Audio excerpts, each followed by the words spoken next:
Hey, autistic parents. So, if you have a child with autism, especially autism level 3 like I do, y'all, today has been a day. I don't know what's going on, but my child goes through certain things that she gets really violent, pinching, biting, hitting her head on the ground, kicking her sister in the chest. I mean, doing the absolute most. Let me give you a little description of my baby because you can't really tell over video. She is 9 years old. The girl that you see in my video, that little girl, is 9 years old. 9. She is 5'6", 140 pounds. Okay? I'm 40, 5'5", 165 pounds. I've been trying to get help with my child. Her name is Alyssa. Today was one of those days that she just snapped and she needed immediate care, immediate attention. If y'all are from Tampa, we have something called BayPointe, but I'm no longer in Tampa. All right? I'm in Mobile County. So I'm trying to get these resources. I'm running into, a roadblock. I was like, let me give 211 another chance. Maybe they have new resources. Where can I take my child? Because before, when I called the numbers, they would deny her because she's not on Medicaid. Y'all, I have a job. She's not on Medicaid, and I pay out of pocket for insurance, okay? Almost $750 a month for insurance. So when I gave the lady my insurance information, she was like, oh, no, like, they were not the only ones. So many people just gave me, like, a roadblock. No, we can't help you. Try it somewhere in Mississippi. Anywho, after calling 10 numbers, or whatever, I was told by someone at the school board, hey, I have a contact. I want you to call Deborah Outlaw, okay?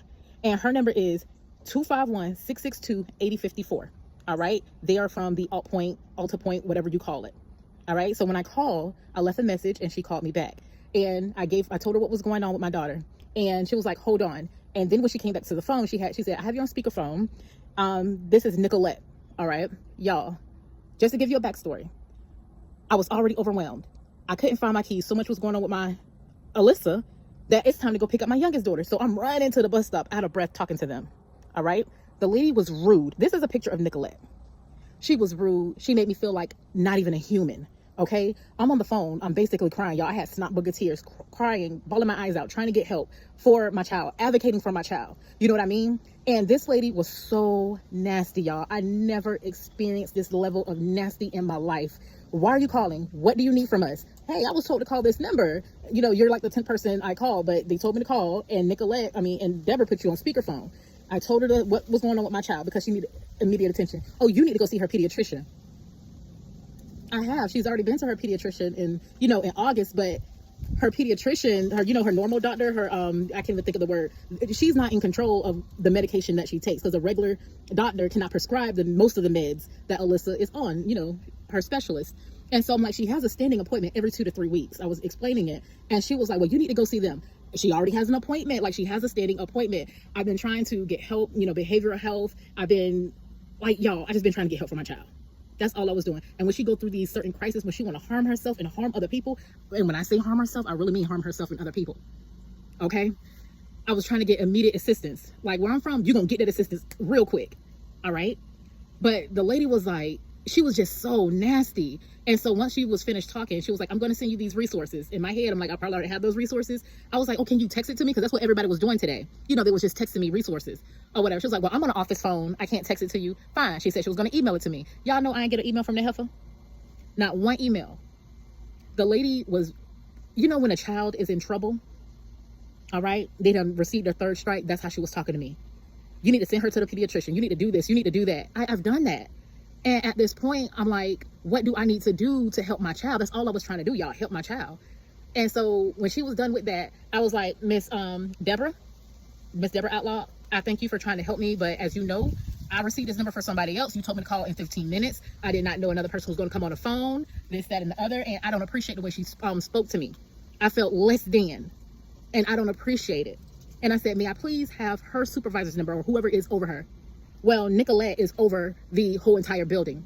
I said, okay, but someone is over her, oversee her. This whole experience I had, y'all, when I tell you, I was in tears. I was already in tears trying to figure out how to help my child. But I was more in tears because how this lady spoke to me, how she belittled me, the way she was speaking, like she wasn't even speaking to me, she was speaking at me. And like I told her, all I'm trying to do is help my child. And she was like, well, we don't help autistic kids. But on the website, it says it. On your website, it says it. What is her IQ?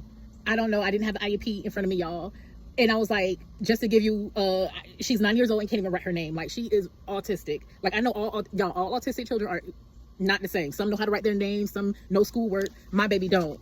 And I was just trying to get help for my child. Even her doctor, the one that she goes to out in the city, her specialist was like, try to get her in some type of facility, because they go work with the different medications quicker than I can. You'll have to keep coming up here, or we're doing the virtual. But y'all, and that's what I was trying to do. And this Nicolette Harvey was so rude. Deborah Outlaw was nice up until I asked for the information for her supervisor who I could contact. Once I got home, you know, calmed down, got my little snot booger tears out, I called HR. And I left a message for Ingrid Hartman. Now I'm about to email everybody, all the head honchos, because I did not deserve that, how that lady was talking to me. I am going through something. I was not rude to you, so why were you rude and nasty to me? I did not like that, and I did not deserve that. You are an official asshole. You are a mean girl.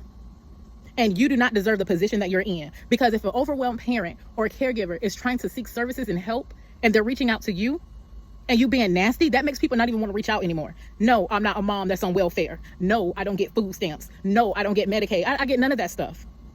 But when I reach out and try to get these services, you do that. Like, I spoke to so many people today, and nobody spoke to me that way.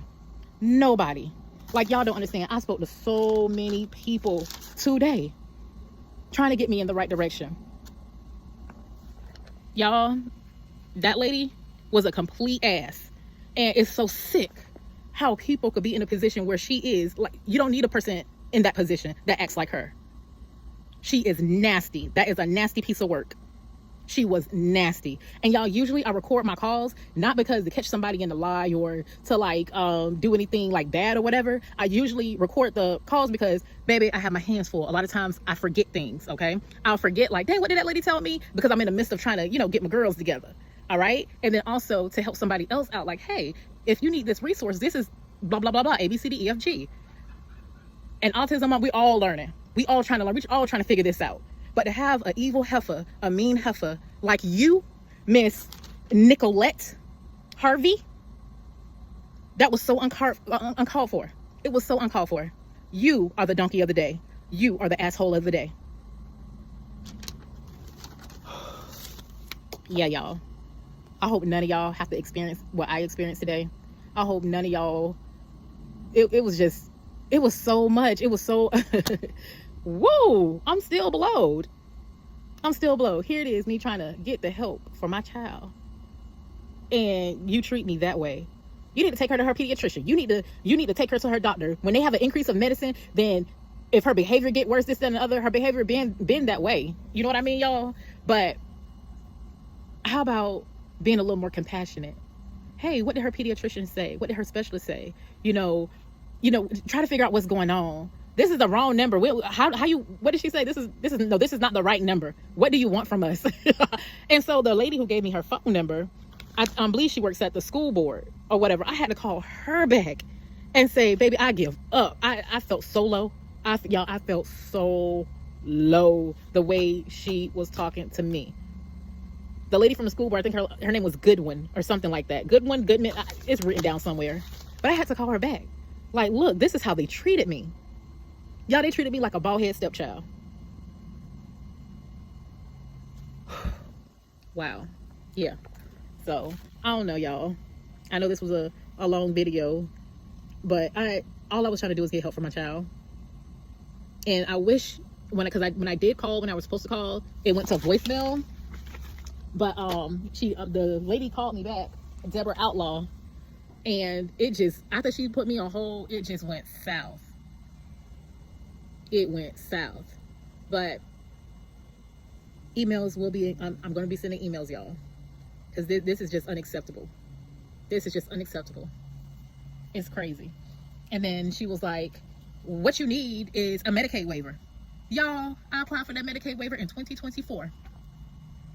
And when I went up there, they was telling me that I didn't qualify for the Medicaid waiver. But from my understanding, the Medicaid waiver is for, children with a disability, okay? And their parent doesn't meet the income guidelines for the regular Medicaid. And so when they told me that, I was just so confused. I was just so confused. And then I'm like, just lead me in the right direction, because it's obvious somebody is not doing their job. Not doing their job. So, y'all, yeah.